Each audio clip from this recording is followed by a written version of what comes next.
kicking off the season right with the traditional celebration of January, playing somewhat low-effort, low-stakes, cash-grabby interactive media made on a dime.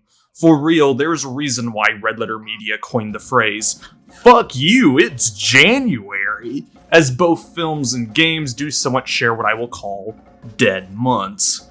Because most award shows happen at the end of a year and the ever-present rise of competition in the same genre, January and November have been dead zones for games. The former with just not being a good month to release anything, what with Black Friday and Christmas draining the wallets of everyone everywhere, and the latter falling out of favor since Christmas shopping is no longer dependent on Black Friday the day. Deals happen weeks in advance. Someone is more than likely to buy your game if you release it in September to buy it on sale in bulk than to release it in November where it might be passed over due to a number of factors, one of them the deals I've brought up. Simple economics and sales are the culprit here, and that's a sign of the changing culture we live in. Black Friday in-store blowouts aren't as important anymore, but to bring it right back on course, I've played a lot of licensed games, and not only the more well-known ones like the Godzilla or SpongeBob/Nickelodeon games. Those are away from the bottomless pit home to some truly uninspired and wretched constructs that plague the medium for a time. That's not to say that there isn't some good in the abyss, though you have to stare quite hard at it and risk the insides of your mind turning into a convulsing pile of worms. I present to you at least some good out of that dreary chasm.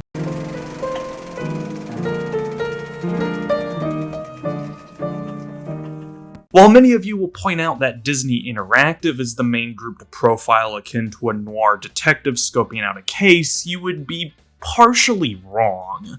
Disney Interactive was in the role of producer alongside SCE for all versions of Monster Inc. Scream Island/Scream Team. Don't ask me why this title has multiple names, nor why there was a PlayStation 2 release that looks hideous. Sometimes life throws more curveballs than fast ones. No, instead in the hot seat was the hilariously named A2M, Artificial Mind and Movement. Besides being the name of Yao's favorite activity, it is unsanitary, you vixen. A2M does have a bit of a lengthy tenure in the business, getting its start not under that banner, but as Megatoon.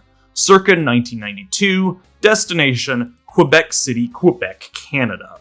Home to people who profusely apologize, a still-in-the-making internet phenomenon with the best friends. I would assume they were still in school around the time, though I couldn't say if it was high school or college, as I failed maths more times than I can count, and not much else.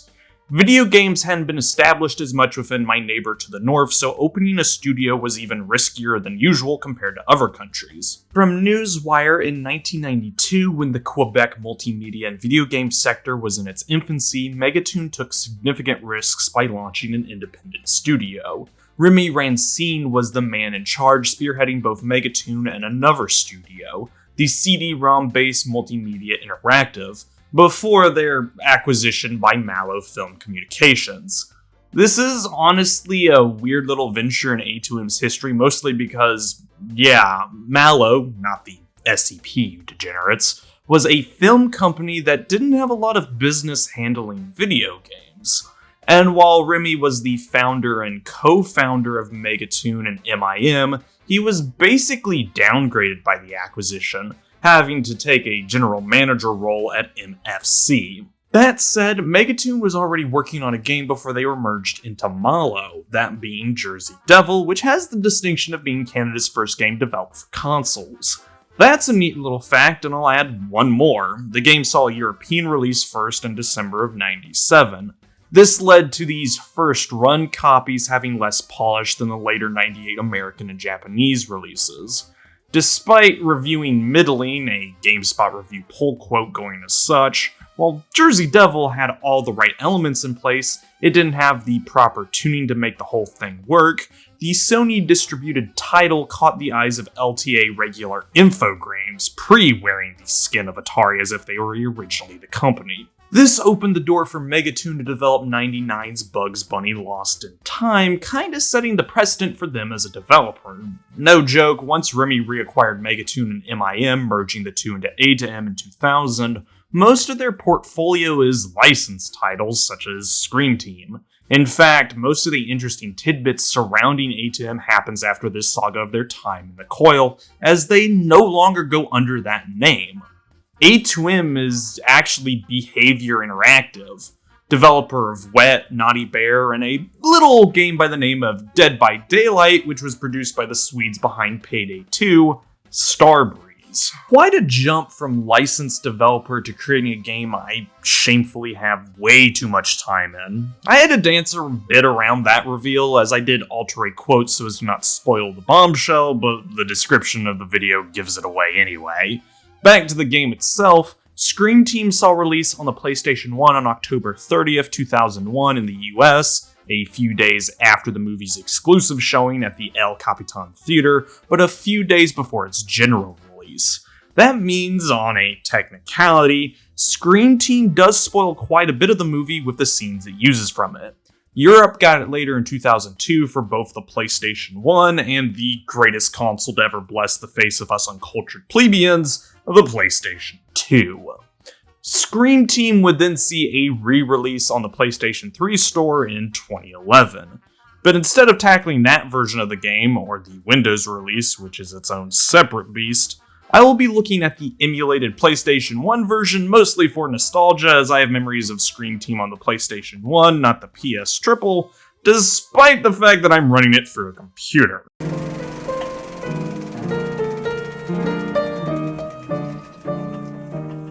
Okay, so this game has a plot. In fact, this was originally the prequel for Monsters, Inc. before that movie got a sequel. But the story is lighter than an air sandwich, as it's just Mike and Sully completing their scare training so they can become proper employees of the company.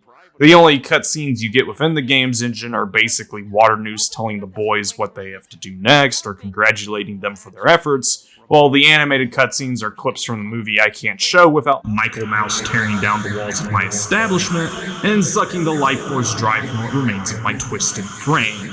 In a move that a number of these types of games took, Scream Team acts as a preview for the movie, which is funny in the way of the final cut. Some of the scenes from the movie have different takes for certain lines. Not too important, and I'm waffling here as there isn't anything to cover, but it is a tiny detail I noticed when I didn't outright skip the movie bits, as I don't want to be tied to Ricky Roden's cross and be made an example for others to gawk at.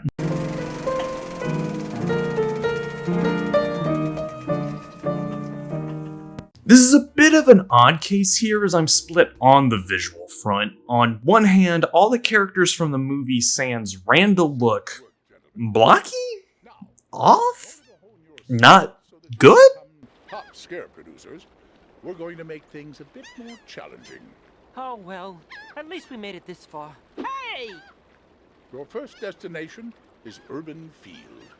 Not to worry now, just follow that path there, and you'll be fine. Remember, at Monsters Incorporated, we recognize that our strongest assets are you, our employees.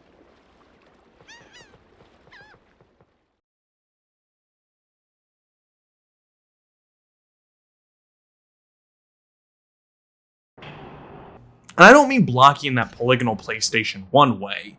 Silent Hill is blocky, but Harry looks fine. I think my main issue with the named character models is that there's enough clippings to go around to put great clips out of business. It's like an issue with the character meshes and how they far too often bunch into themselves, causing some weird graphical nonsense to happen. The best way I can describe Mike and Sully here is that they look like soulless constructs fashioned into the shape of the classic duo, as if they're mimics that stole the original's places, as opposed to being the real deal.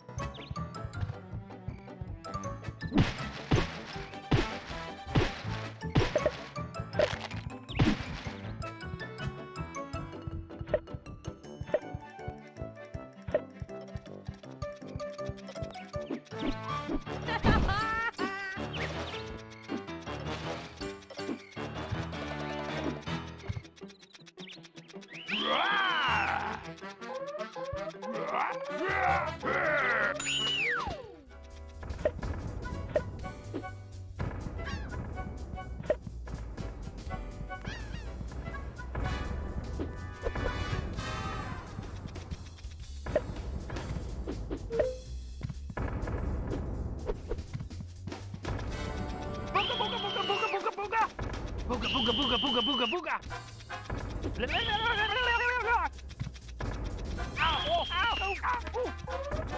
Booga booga booga booga booga booga. Waternoose and the Secretary aren't much better, though that is mostly down to their lack of emotive animations. Both have the dead fish look in the face that is a tad bit unnerving. All the toys, meanwhile, lack this issue, being a fun assortment of stage-based hazards like break-apart workers and wind-up rats in the docks, to cobras and scorpions in the desert, to snowmen and penguins in the ice levels. I dig the whole theming with the enemy lineup, as it makes every overarching training world have its own distinct feel, even if some stages do share a roster like most of the desert levels having cobras and scorpions.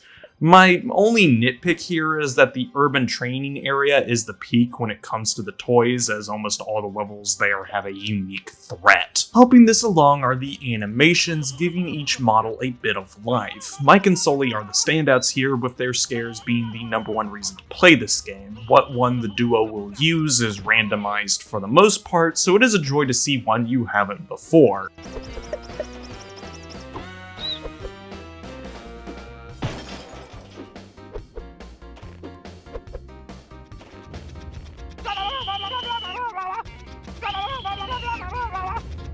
Booga booga booga booga booga.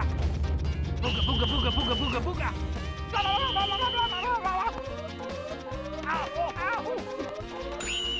Not bad for a guy with one eye.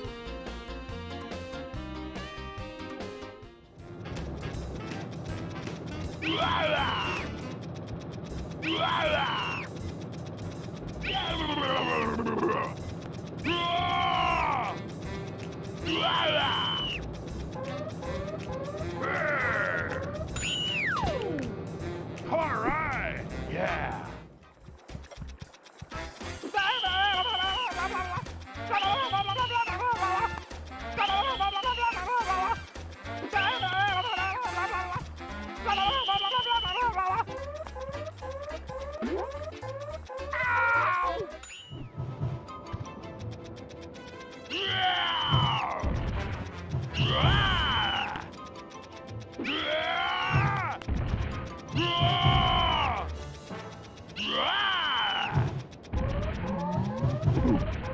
Some of the enemies also have goofy movements, like the scorpions flipping themselves on their back after failing with 2 stings. Going on to the levels themselves, they are visually appealing, having a nice blend of good designs and landmarks. Screen Team has a diverse landscape even with the set area conventions, with stages making the most of a generic idea, urban, desert, and ice, and coming out swinging with some cool levels. While the docks is a small area, the sundown aesthetic mixed in with the inside of the freighter and the working lighthouse make it stand out amongst the first 4 levels. Downtown's nighttime excursion through a store and conveyor belts leading to the rooftops highlights how simply imaginative some of these levels get with a basic premise. All 4 ice levels have fun with the idea of the traditional snow level, hitting you with a ski resort, a cottage, an iceberg, and some hidden away hot springs. The major positive going for this game, besides the sound-alikes providing a bit of unintentional comedy as the person voicing Sully doesn't even come close to the ballpark of John Goodman, is the music. An upbeat, jazzy affair that has no reason to go this hard.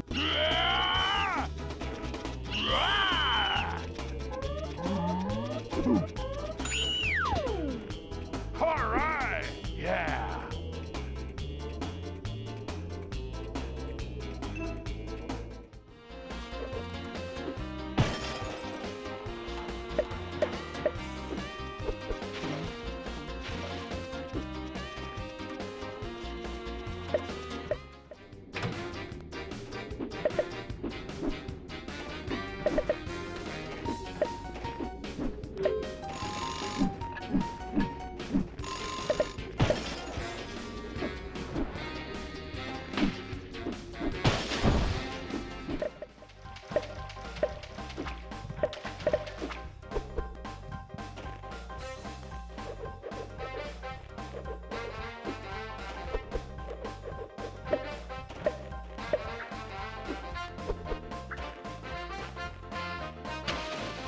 I feel as if that is a running joke with a lot of Disney Interactive games, that no matter the quality of the game itself, the music will always be stellar. Even when Scream Team doesn't come at you with pomp and circumstance, like seriously the music of Monsters, Inc. might be my favorite out of Pixar's filmography, there are a number of moody ambient tracks like with the Sphinx in Tomb.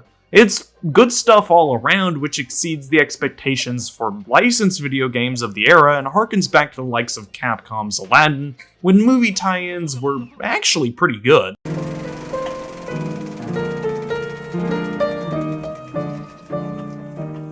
Monsters, Inc. Scream Team is a 3D platformer collectathon airing more towards the collectathon aspect. While difficulty isn't a selectable option, this is a game for kiddlywinks, so 3 guesses as to how merciless Scream Team is when it comes to challenging your higher brain functions.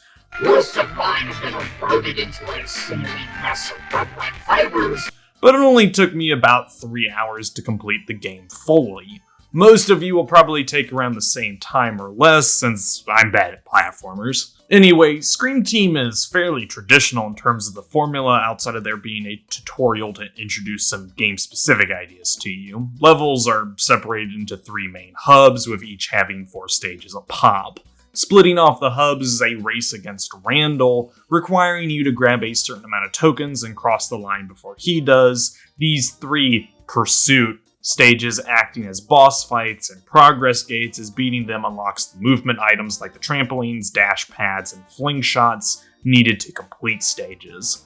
Typically, level progression in Scream Team goes as follows. You enter a stage as either Mike or Sully, your preference. In order to get the bronze medal, you acquire all the bronze medals of a training ground to face Randall. You use the newly unlocked movement items to clear out the training ground of its silver and gold medals. Rinse, repeat until the end of the game. Medals are the Power Star equivalents within Scream Team, though only bronze medals are needed to open up later levels, with silver and gold only acting as completion filler if you want to 100% the game.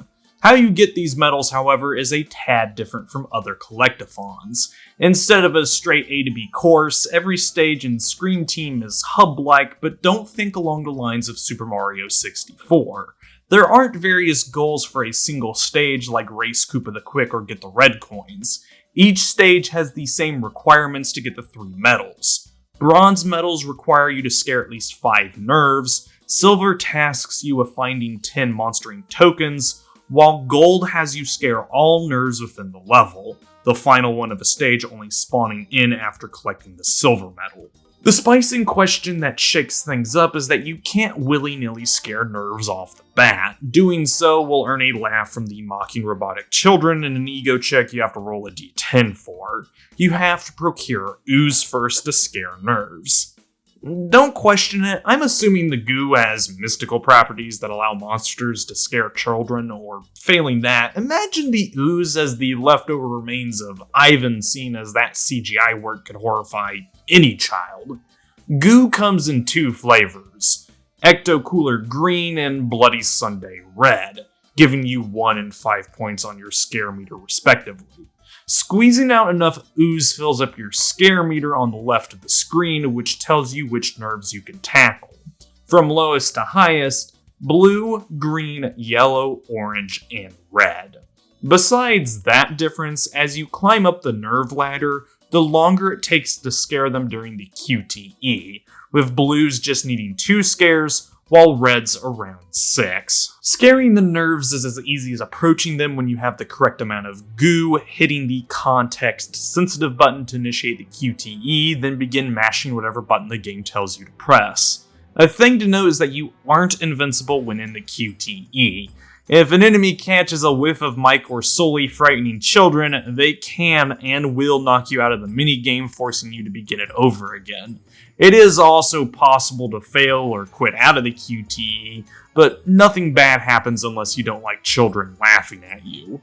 Maxing out the scare meter, which you need to do to tackle red nerves, also gives you an extra life, not that you will need it as the game throws them at you like a robber chucking a brick at a store's window. It is still possible to die, mind you, as outside the environmental hazards like water, bottomless pits, and unique stage hazards, Joining the nerves within stages is an army of toys. From spinning tops and trains, to flying saucers and pop-up cobras, to even the nerves themselves pelting our monster duo with snowballs, these toys litter the training grounds and aim to harm you? Mike and Sully have 5 hit points in total, 1 removed by any source of damage, including falling into pits. 5 hits and Mike and Sully, I don't know, have a right proper think over how you got them killed or something. Legitimately, Mike and Sully say a one-liner and then respawn where they died, and I couldn't tell you what happens when you get a game over, as it's like trying to ice skate uphill. But if you do take damage, a bag of calories will replenish 1 hit point back, and they can be found practically everywhere. Do take mind though, you can preemptively pick one up, wasting it. Well, you can leave a stage at any time from the pause menu, as progress is saved as soon as you collect anything the game can record, like nerves, goo, and tokens. You can't manually exit a stage through its door until you get the bronze medal. Getting the bronze medal, by the way, not only plays a clip from the movie, but refreshes the stage, resupplying you with goo in case you don't have a full scare meter, but also respawning in every defeated enemy. Scream Team has fluff, but knew when to cut down on some of it.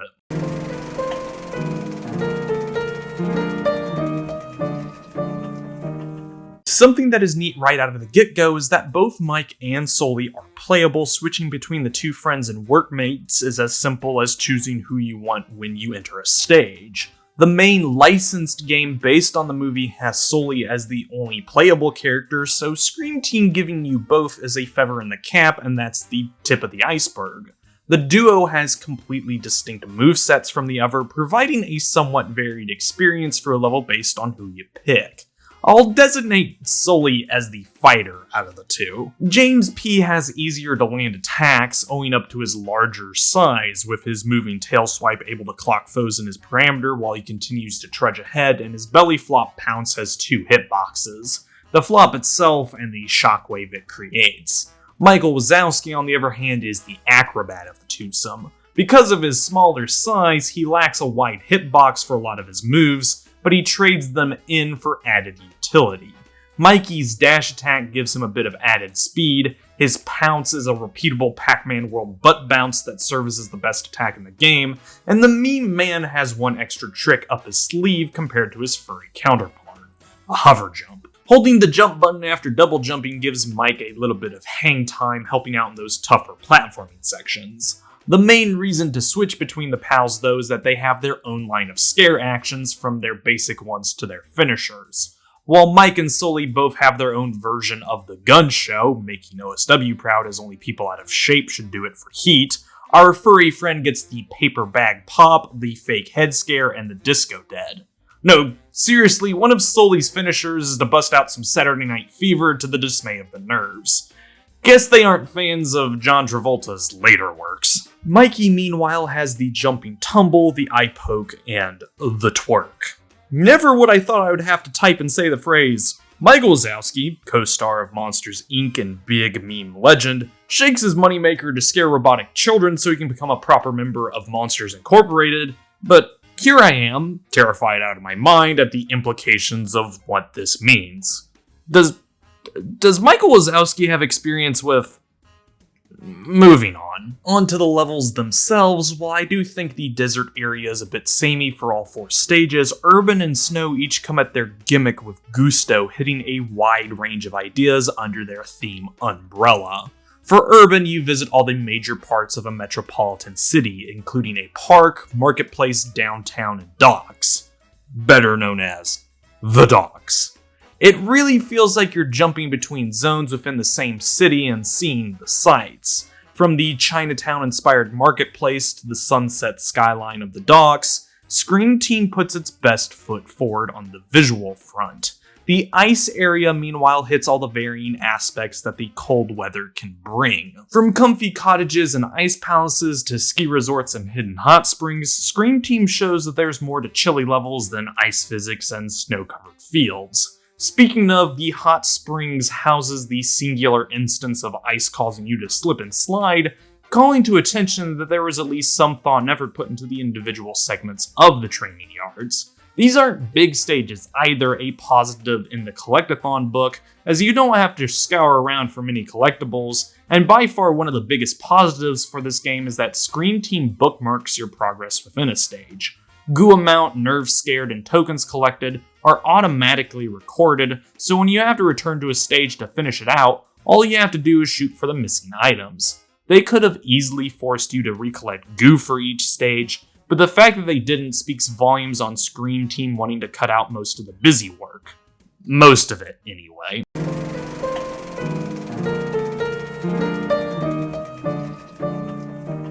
Mandatory backtracking. There is no getting around this. You cannot 100% any level the first time through it. You will always have to return after defeating Randall so you can take advantage of the newly unlocked mobility items.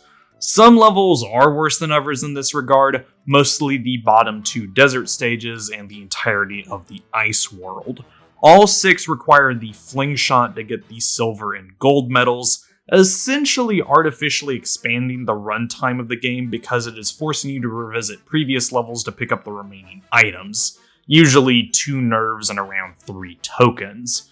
Depending, you can also run into the other issue of where is the last token, as some are hidden in not too common areas like downtown having one floating out in the ether on the roofs, or the Oasis's token next to the exit gate. Camera control in Scream Team is quite limited, only granting you inverted left and right off the triggers, as you can't look directly up or down, and the thing likes to get stuck on walls at points. Even with analog controls on, I've been meaning to turn on the option for EPSXE, still only the triggers move the camera. And when the camera is fixed in certain spots, forget about it. Blind jumps are surprisingly often in this game. The only positive of this is that not only is dying rare, it isn't even a punishment, basically respawning you where you died or close to it, begging the question why lives are even a thing. But this does reveal a pretty glaring problem in terms of taking damage. Mike and Sully have no iframes. Fire geysers, steam, or aggressive enemies can see your health bar drop with no warning, mercy and grace be damned. The Scorpion toys take full advantage of this, earning their place as the most dangerous enemy in the game. Which brings me to another somewhat weird design choice. The amount of enemies killed by your standard attack options is shockingly low. Only one toy in the urban section requires you to go out of your way to dispose of it, the RC car. By using a jump attack on the transmitter, you can defeat it, but once you hit the desert area, almost every enemy takes this approach to defeat. The cobras, scorpions, spiked lizards, snowmen, and penguins can only be beaten with a jump attack or a jump. That's right, a jump. Not Mike and Sully's bounce attack, but a traditional Goomba stomp that the game doesn't tell you about in the tutorial. If a toy sends itself into a stun animation like the scorpions, lizards, and penguins, merely squashing them with a jump will suffice, while the cobras and snowmen need a precise pounce, otherwise you'll just interrupt them.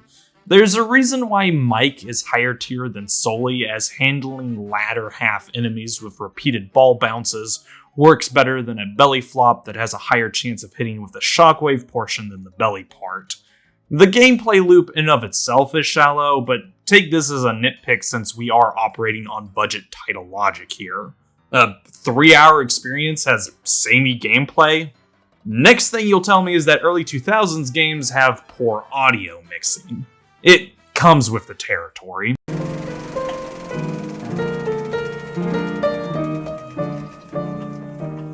Kinda like a number of Disney Interactive titles, Scream Team does provide a bit of fun while still showing its budgety side. Mike and Sully having unique movesets is pretty neat, and the levels don't overstay their welcome, but there is the air of backtracking hanging around Scream Team that is coupled with some annoying platforming controls. Still, Scream Team's length means the more enjoyable parts outweigh the bad. Check it out if you want, though you'll have to find legal means to do so, seeing as the PS Triple store is on life support.